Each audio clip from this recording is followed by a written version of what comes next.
Okay, so Rabbi Sai, we began a new mimer last time, second mimer of this Hemshech.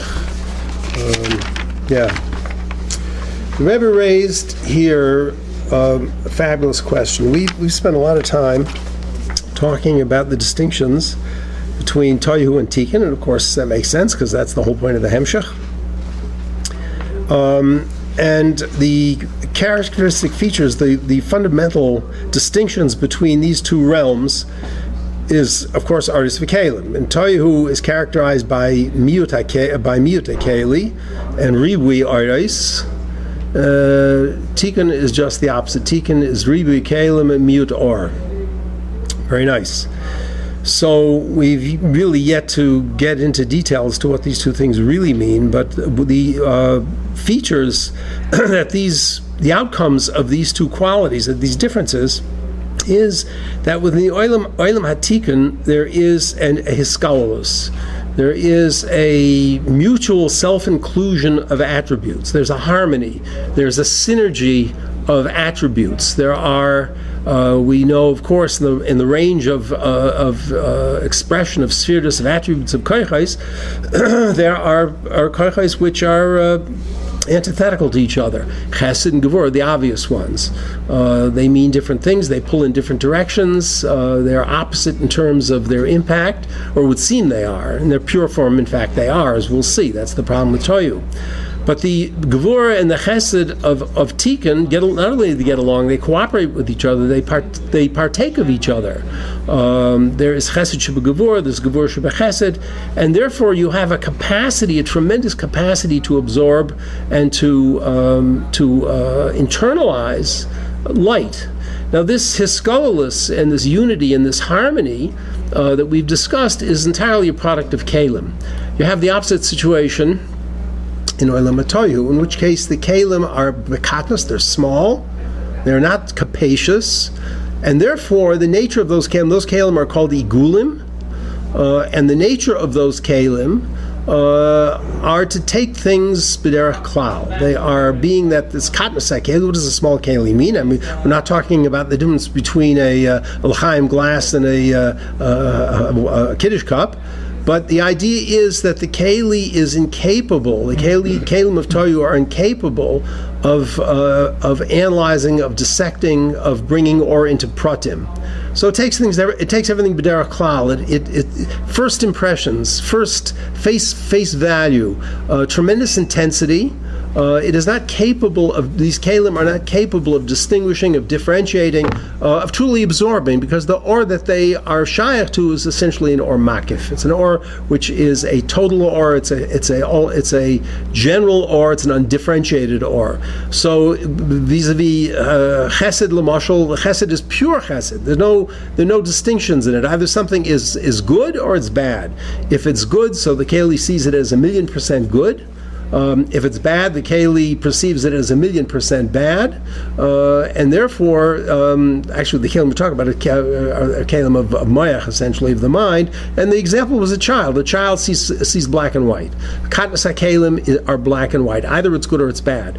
The truth of the matter is, nothing is absolutely good and nothing is absolutely bad. There are distinctions, and we shouldn't even use the words bad or good. We should use the words Chesed and Gevurah, severity and kindness.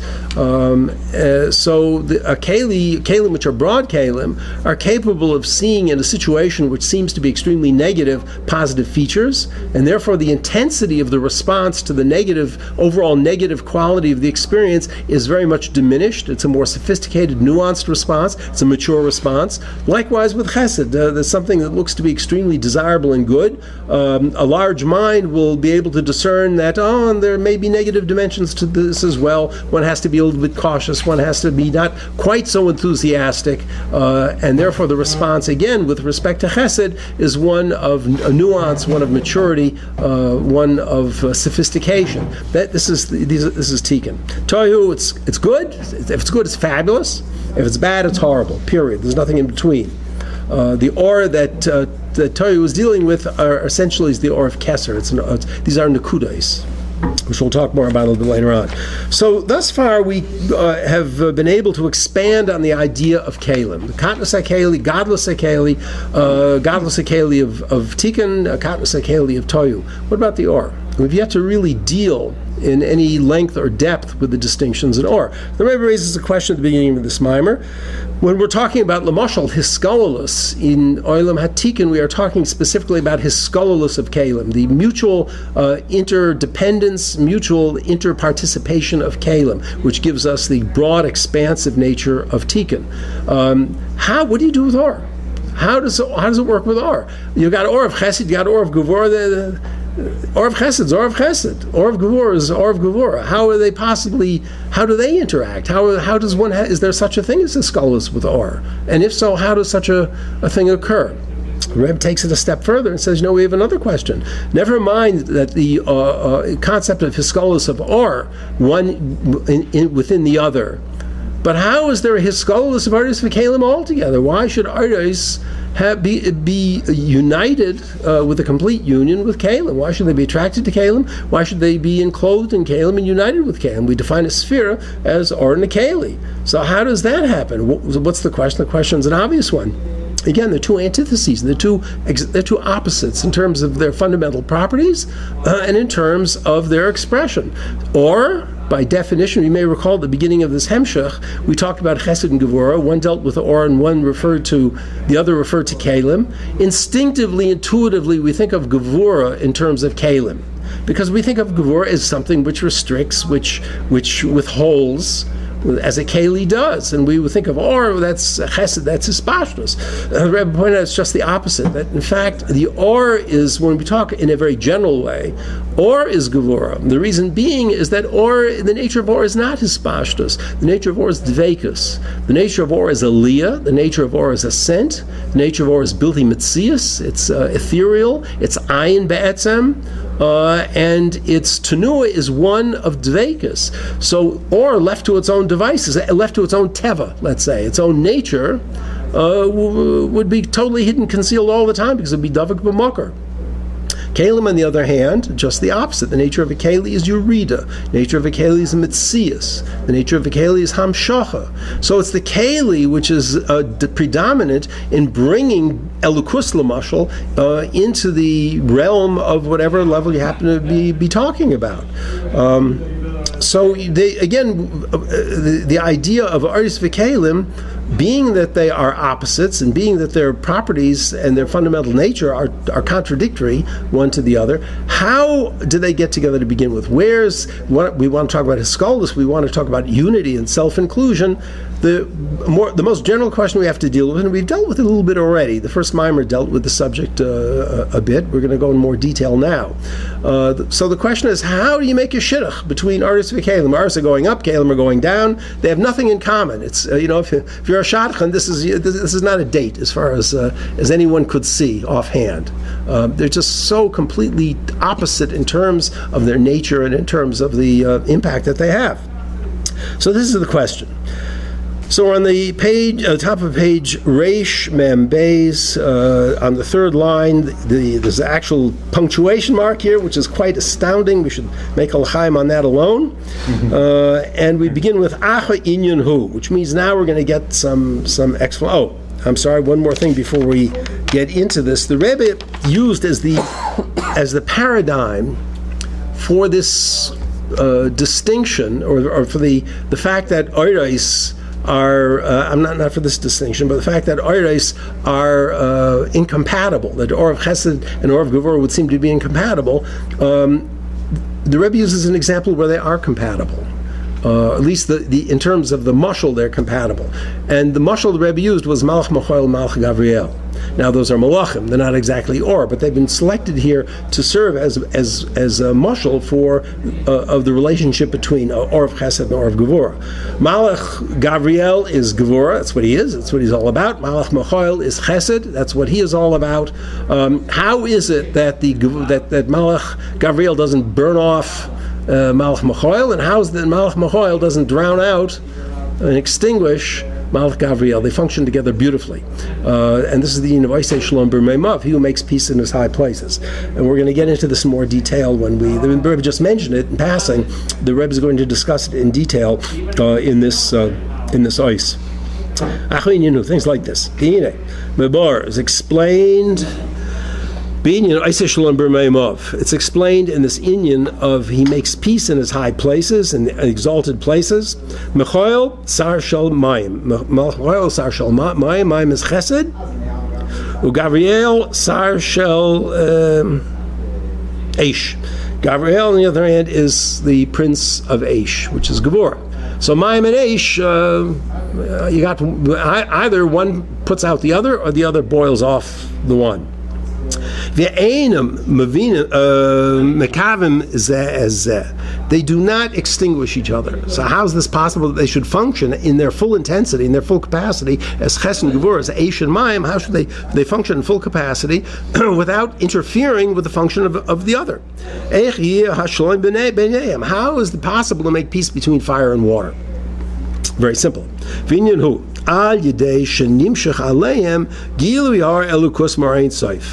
It happens not through any virtue that they have or any quality that they pick up, but rather it's imposed upon them. The sholem is imposed upon them. It's imposed upon them from above. There's a hamshacha, there's a horror, a gilui, a revelation of Or Ein Sof, which transcends both of them.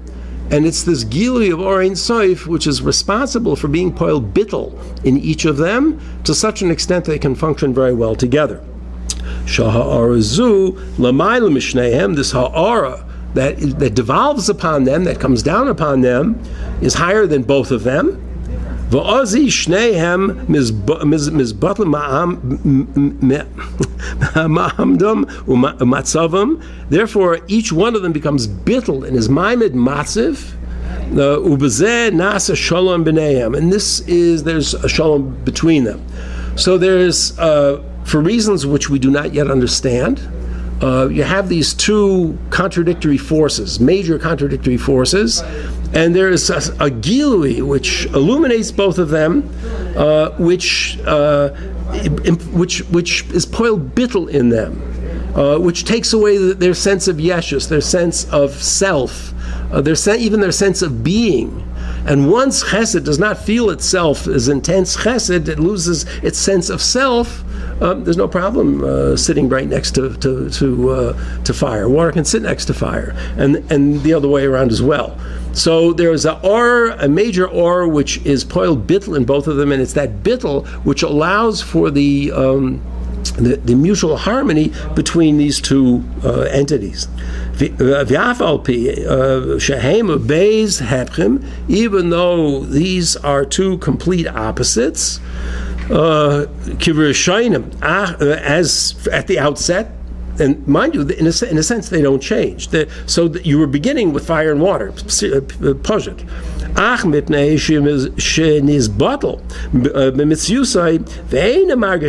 So what does bittul mean? It's a word we throw around all the time. Actually, it means different things in different contexts.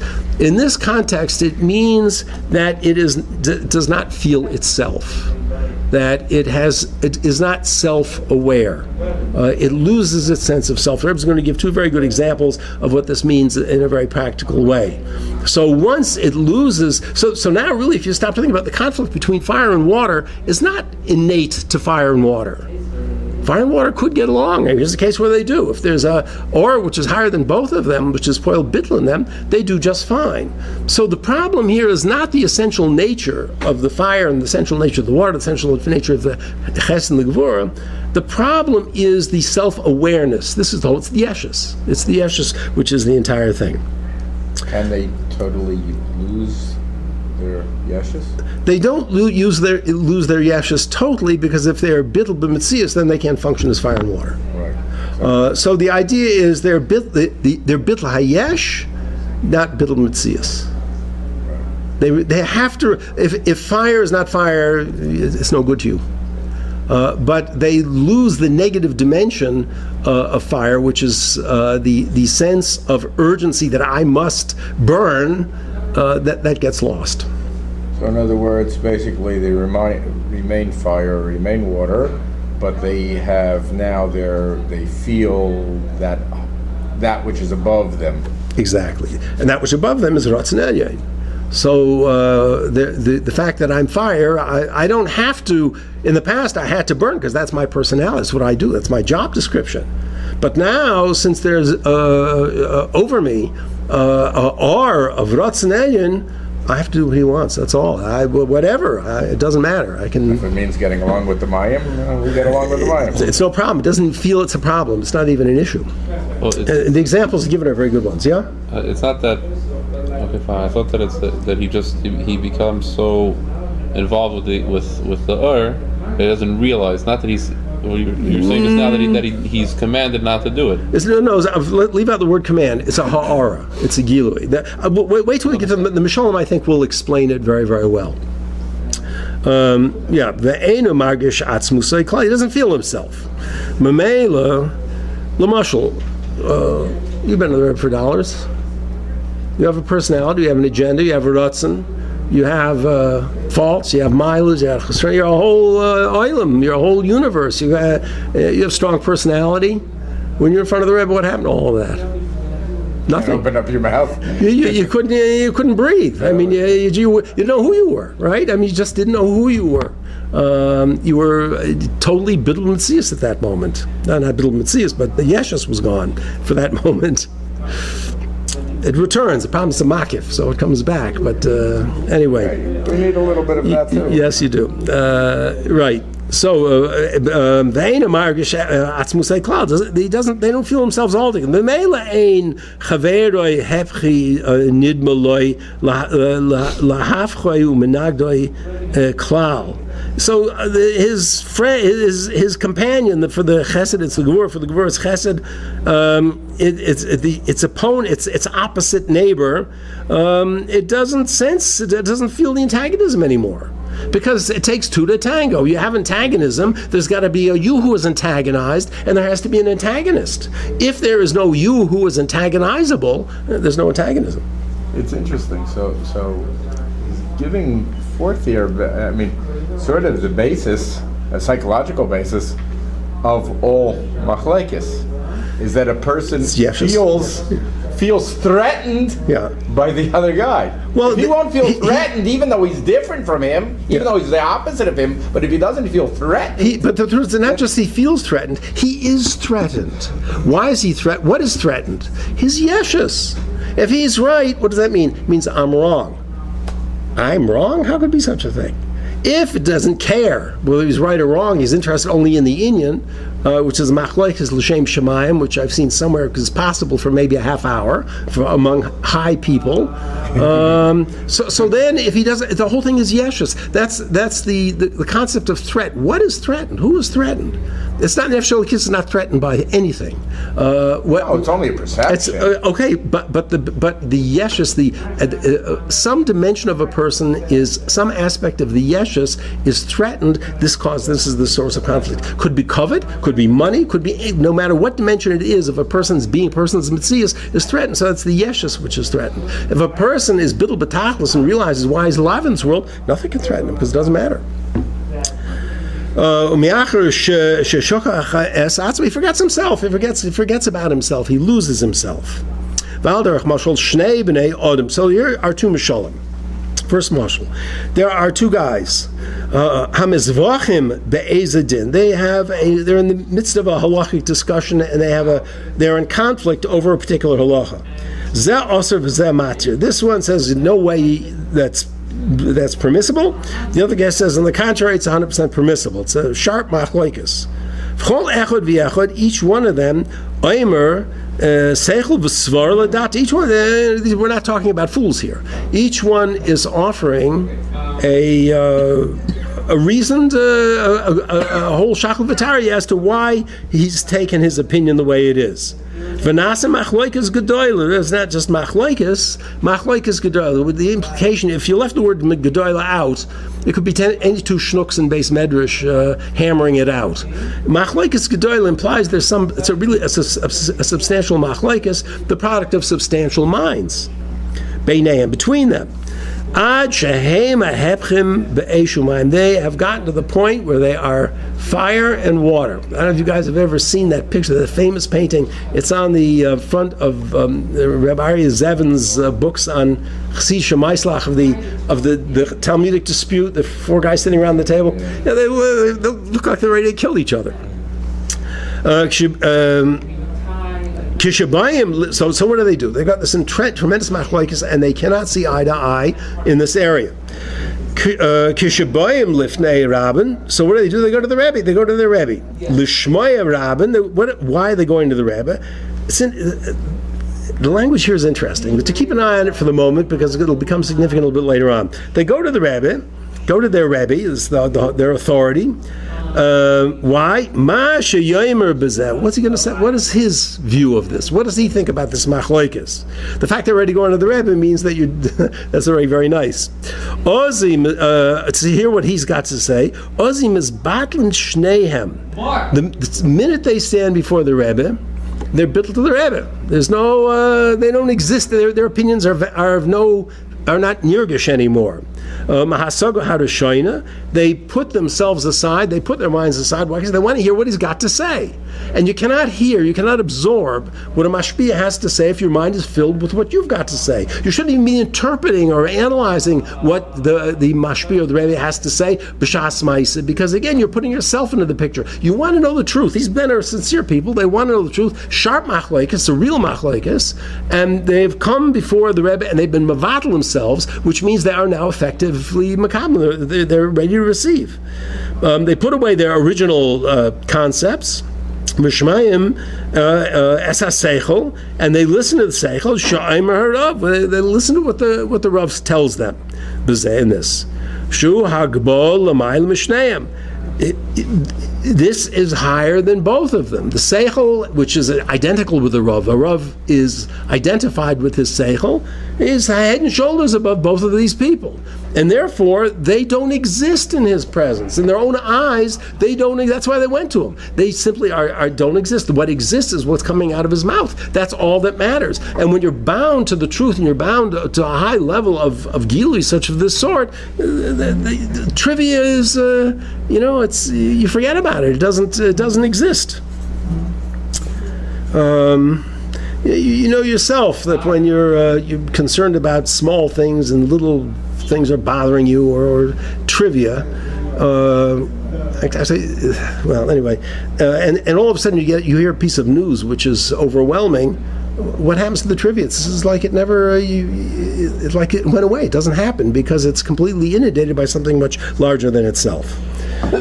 So he's there before an or which is higher than both of them, but I mean really higher than both of them. V'oz nasa shalom. Now they can make peace. V'hava behem ad sheyiflo b'ma nisvachachai. They make such peace, but they become so unified now in the light of the seichel of their Rebbe that they can't even imagine what the debate was about. They can't understand how they had a debate to begin with. Their minds become negated, nullified before an or, which is higher than both of them, and they're able now to operate together in peace on all levels. What's changed? Nothing's changed. What has changed is something's been imposed from without, and this imposition is an or, before which they are like nothing. They don't feel themselves. Which is much higher than them. Or another example. Al derech mashal, another mashal. Beis sarim. Haminagdim zel lezeh. There are two princes who are at loggerheads. There are a tremendous battle between them, a dispute between them. When they come before the melech, mizbatl mitziyusam, they become bittul b'mitzias. Umidabrim yachad, and they speak together. Be'inyan echad, as one person with friendship, with a unified purpose, with unity and with synergy. As if they were never ever enemies before. As they're completely, now they can operate together, function together, and each one can use his strength to contribute to a unified cause, a unified purpose.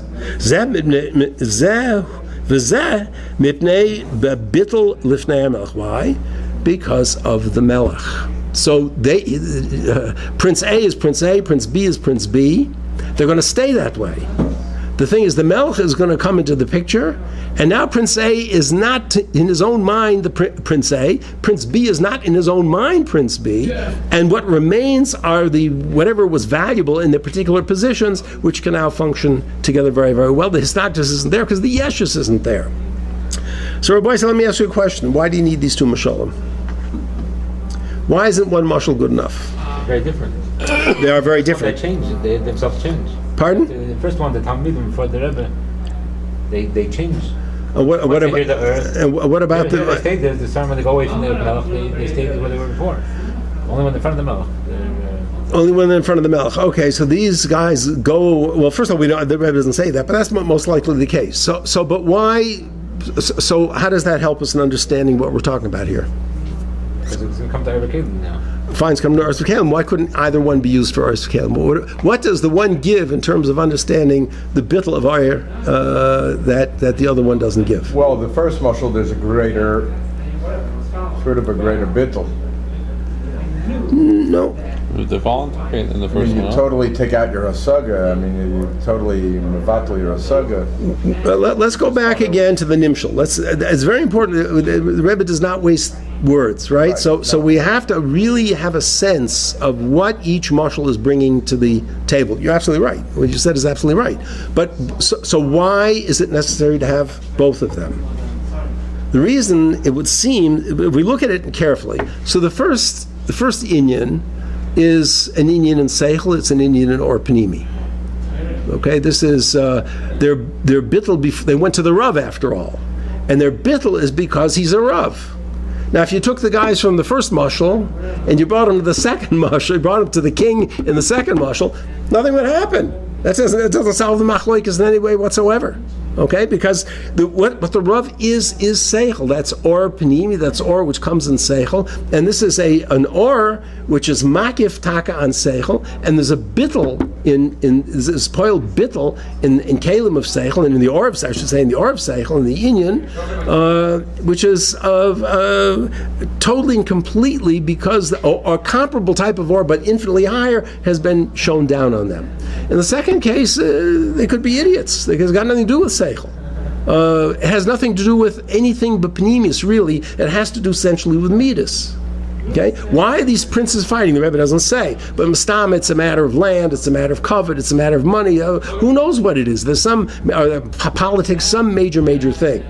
So once they come in front of the Melech isn't telling them Seichel. The Or of the Melech is not the Or of Seichel. The Or of the Melech is the Or of just absolute power.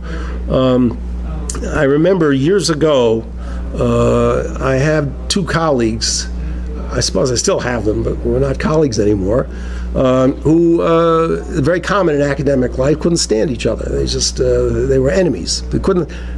They spent so much time doing research against each other. I don't know how to put it. It was just a bitter enemies. And there's no enemy like an academic enemy. Let me tell you.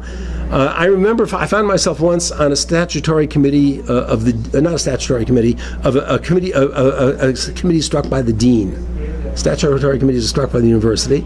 I forget what it was. I think it was a search committee or something. These two guys are on the committee. I'm on the committee. Well, you should have seen them. They were just pussycats. They worked together. They were pleasant to each other. Why? Because there's the dean, this overwhelming presence of the dean who casts terror and bittul on everyone who sits around the table. It's ridiculous, but that's what they do.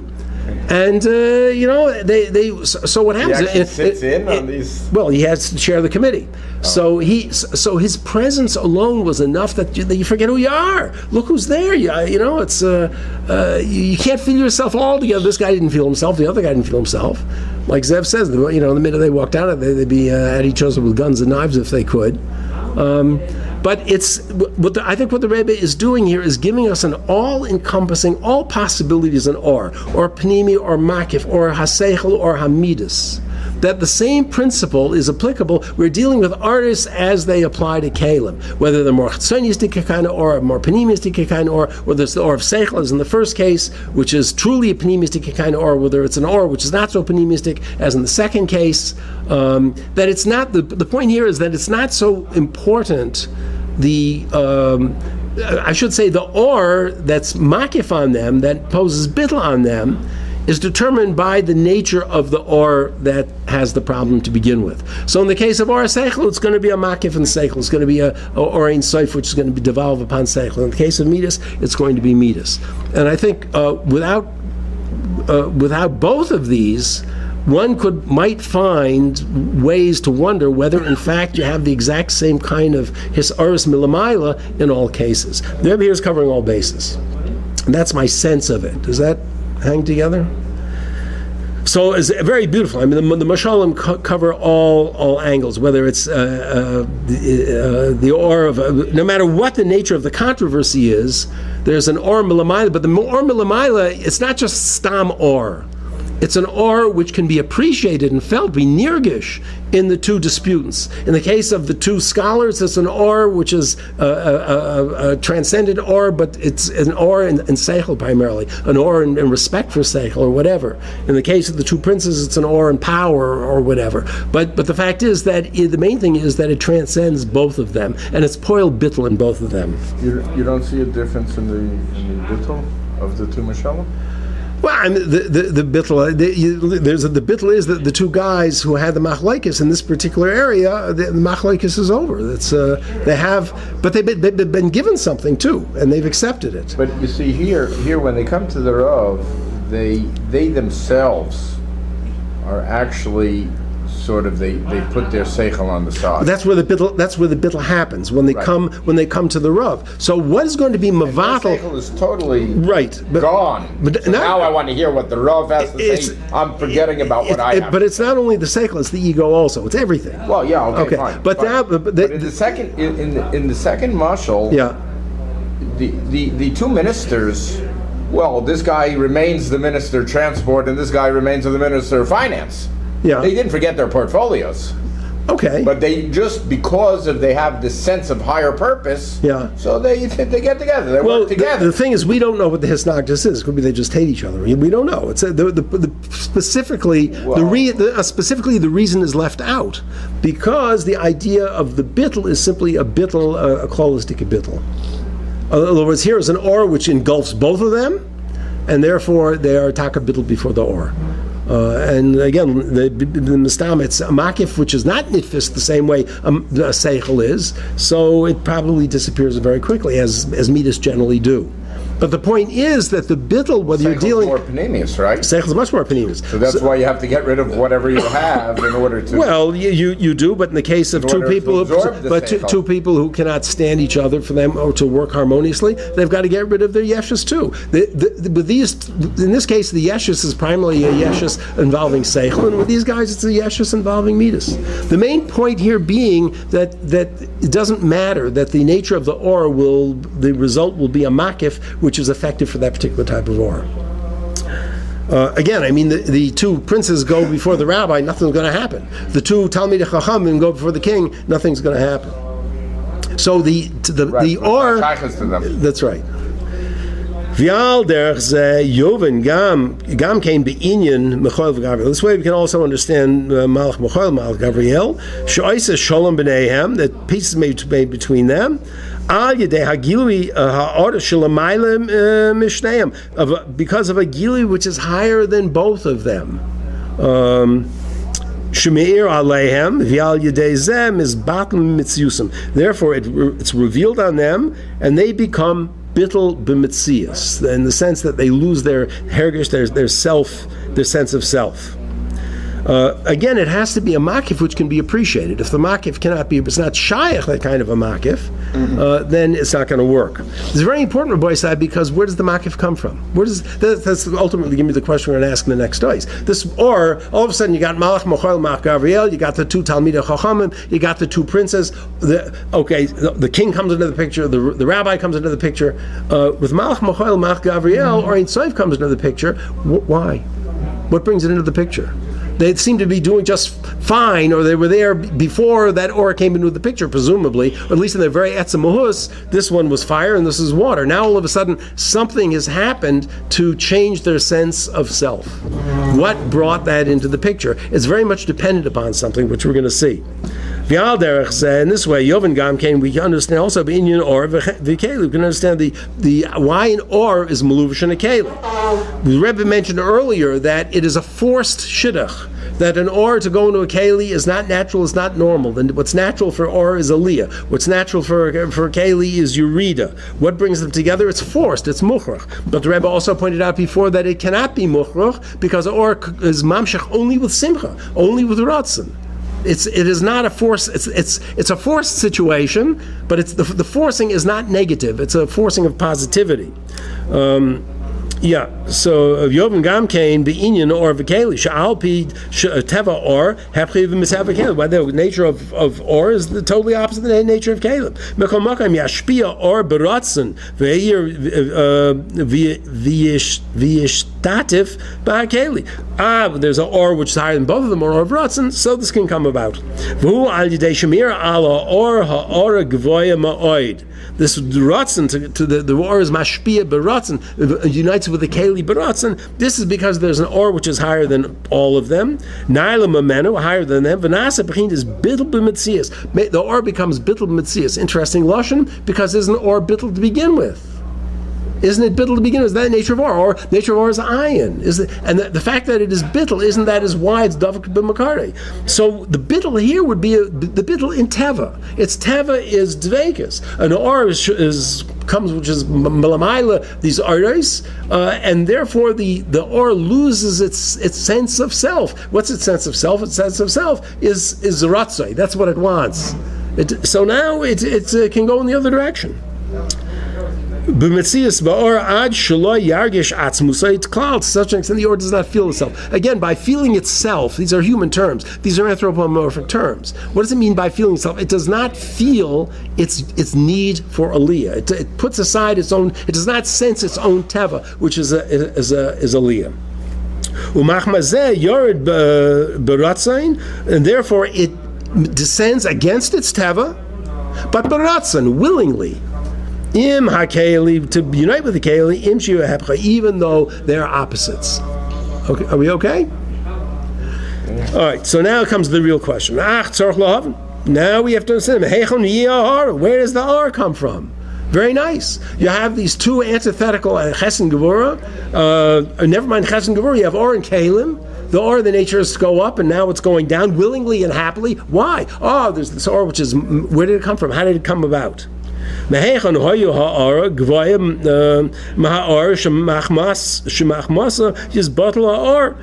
does this great or, by virtue of which the little or becomes bittul, who brought that into the picture? It comes from the kalim. It comes from the kalim, and therefore this is why this mashal, the double nature of the mashal, is so important. Because in this case of the Talmidei Chacham and the kalim are kalim of seichel. Therefore, the ha'ar, which is lamayla, which is going to poil bittul in them, is going to be along those lines. The other guys are politicians, or they're involved in sovereignty, or in yeshus, or in nitzcha, in conquering, or whatever, and therefore the or, which is going to be drawn by the kalim of whatever they're involved with, is going to be an or of that nature. So in other words, everything is dependent upon the keli. It's the keli which is mamshech this or ein soif. And therefore, this way the or is mamshech taka in the keli. So the keli has the key to the whole story of what is poil bitlin or, why or should be muchad with the keli, even though they're opposites. The key to the whole story is the keli. Ach, l'chorda. Let's see. Shimcha or behakeli. V'lechein poil shimcha or behakeli. Before that, it's V'tzarach lav v'sharuhu b'chinas hakelim. This all. Pardon? what does that mean? This is aura that has an effect on the air that should be It's in other words the ha'ara that's bittul on both of them yes, is mitzad the keli because of the keli. because of the keli. I thought it has to be higher than both the keli and the air It is, but the keli has a sharish. because the shares of keli is higher. Right. Well, that has nothing to do with here, because he's saying something else. This ha'ara is Since from this keli. order comes from Kalim, therefore it's Mamshachar. Just like the Keli is Mamshachar. No, but so why is the keli mamshich? Why does the or begin with the keli to begin with? The nature of or is not to go in that direction. The whole thing is the keli. You could look at it another way. You can't have an or without Kalim. Beside the There's point, no Hamshachas or without a keli. It doesn't work. That's no question. The question's being asked here is so how does hamshacha work? How does it work?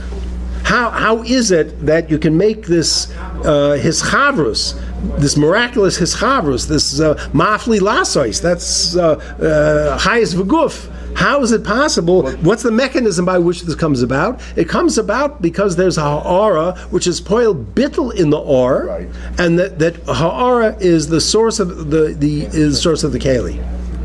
Without a keli, the or there is no such ha'ara. Is he saying that? Yes. Does it represent something? Yes.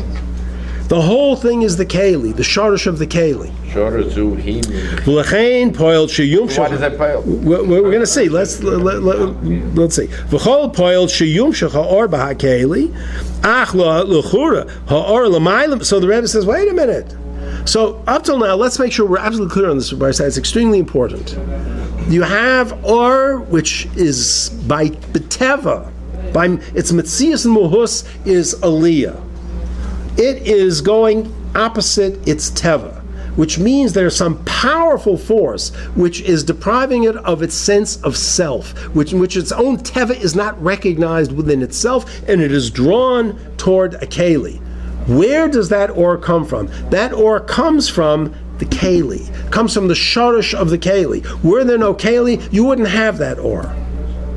So You wouldn't have the or, you wouldn't. you wouldn't have anything. The or would be or, the keli would be no keli, or would not be maluvish and kalim. We're not assuming they're the kalim. But in other words, what is poil lamaila? This is a top-down process. This is not about. It seems it's not a bottom-up process. It's a top-down process. It is being driven. So it seems l'chura that is being driven l'mayla, that the Rabbanei Shloim wants artis v'kelim, and what the Rabbanei Shloim wants, the Rabbanei Shloim gets. Okay, so the Rabbanei Shloim is going to reveal an or ein soif, which is going to pile bittel in the or, and the or will go exactly where it's intended, and it's going to it'll do so happily, willingly, because it doesn't feel any contradiction anymore, because the or is now a different or. It's a different feeling in or. Okay, So but one-sided. wait. But so the question, it is one-sided. So the question is now, what drew down? Where did that tremendous, powerful, transcendent or, which is being poiled bittel in the individual or, where does it come from? It comes from the keli. The keli itself is running the whole show, milamata lamayla. It doesn't look that way, but that's what's happening. Because that or... So in other words, the Kalim are higher than or. No, in Sharish. Sharish. In Sharish. The Rebbe's going to bring this up now. So are we okay on this? Yeah, okay. Yeah, but again, it's one-sided. Yeah, it's very one-sided. The only bittul is on the or, not on the Kalim. Well, we already talked about Bittul HaKelim. Bittul HaKelim is a whole other story. That was the previous mimer. Now we're trying to understand what means Bittul and or. How is Bittul being poil in or? What is or which is Bittul, and how does that happen? Yeah? Okay. So the Rebbe says, "L'chura ha'or l'mayla mahakel." It was wait a minute. Well, hang on 1 second here. This does not make a lot of sense because or beklal is higher than kalim. So if or is higher than kalim, what powers the keli have to suddenly produce this great bit or of bittul? Where does that come from? Ukiyadu, the Hisavasa Kalim, it's known, the creation of Kalim, the formation of Kalim, who Mehisavasa are. That's not very